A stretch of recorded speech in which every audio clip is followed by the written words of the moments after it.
Hey guys, did you know I was stretching my ears this whole time? I've been stretching my ears this whole time. You didn't know? Okay, let's get into it.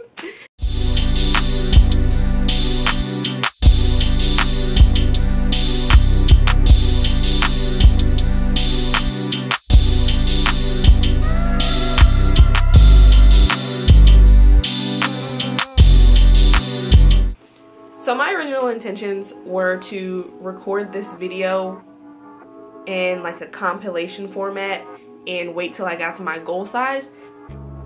And you know, amateur me was thinking that I'd be at my goal size, which is a 00, that I would be at that size in about 8 months, you know? Dumb. I had no idea.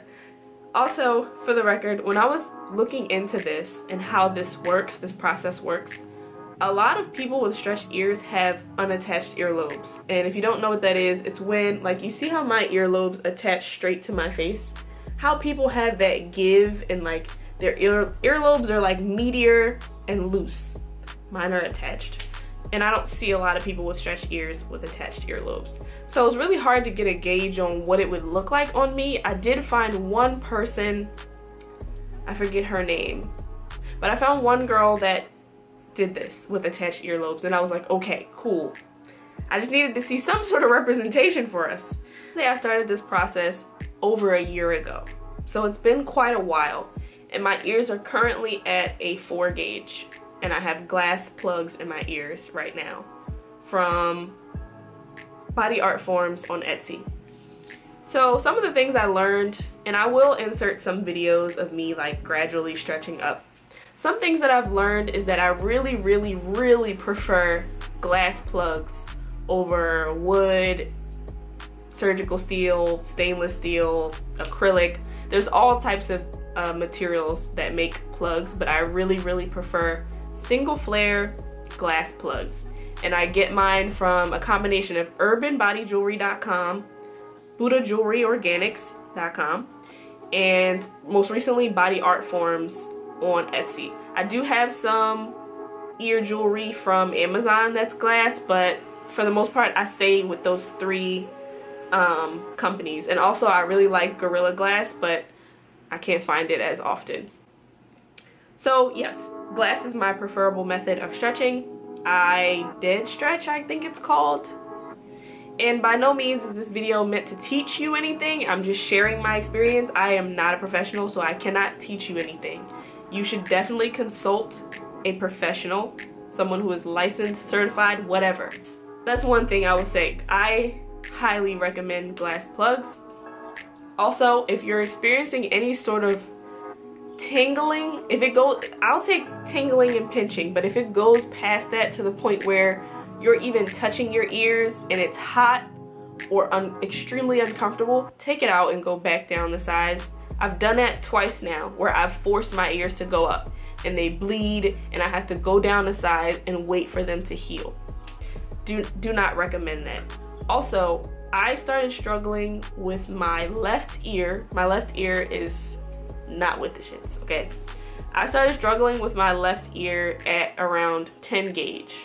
And from that point on, I've always had to give my left ear an extra 3 to 4 weeks, if not more. So yeah, I started at a 16 and I'm currently a year and some change later at 4 gauge. It has been difficult since size 6 gauge. It's been difficult.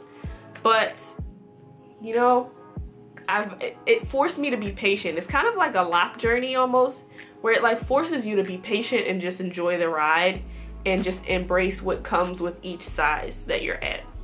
So I'll give you a close-up of what my ears look like. Please admire my very hairy face. This is what hairy people look like. And so this is my glass plug. It's lavender, if you can't tell, from Body Art Forms on Etsy. And here's my very crusty ear. Another realistic expectation of what you should, you know, look forward to. My ear is crusty. Now, I'm not very sure if I'm gonna lose my second piercing. You can't see it, but I have a second piercing here somewhere. I'm not sure if I'm gonna lose it the higher that I go, but we'll see. So this is what my ear looks like at 4 gauge. It's so crusty. Wow, we're basically best friends now that I'm showing you this. And yeah, and I can see my fingernail through my ear, which is creepy but mostly really cool. And I'll put my earring in backwards so that you can see just how big it is stretched at 4. So that's how big it is stretched at 4. And I use jojoba oil, organic jojoba oil, to moisturize my ears. In the beginning, I was washing my ears with antibacterial soap, but that just was really drying, and I was doing it daily. Like every time I showered, I would wash with antibacterial soap. I do not recommend that. I would do that on a as needed basis. So if your ears are really gunky and have that, like, you know, that dead skin that comes off, they smell, you can smell, like your ears have a smell. If you're experiencing that, then yes, use the antibacterial soap. But I would say while your ears are still moist and wet from the shower, put on your oil so that you can moisturize your ears, because mine, as you can see, are very dry. But yeah, I use jojoba oil. I'm probably going to purchase some emu oil because apparently that's really good for your ears. And that's been my journey, you know. Like I said, it's forced me to be very patient. I thought my goal size was a 00, and I do have a pair of plugs that are a 0, not a 00. They're just a 0. And I'll give you a comparison of what it looks like next to my ear. So, pretty big. But I think I would like to go bigger. So I was looking at this, my chapstick, and I think this is the size that I want to be. And this is about 3/4 of an inch, almost. A little less, but almost 3/4 of an inch. And I think I like that on my ears. Like that's the look I want. I like that.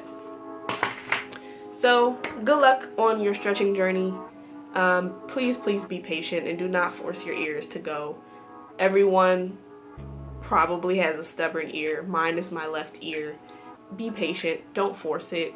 Definitely don't make your ears bleed, because in the healing process, if you do that, it causes problems. Do your research. Do your research. Do your research. There are materials that you really should not stretch with, such as acrylic. I know people do it anyway because that's just how these things work.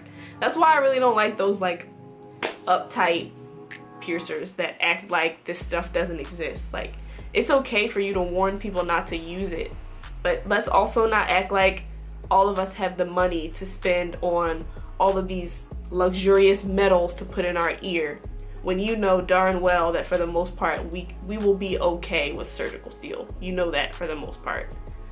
But that's neither here nor there. Do your research. Please do your research. And be patient. Those are my biggest things. Please be patient. But I hope it works out, and of course I will be back once I'm at probably my goal size, but maybe I'll come back when I'm at a 00.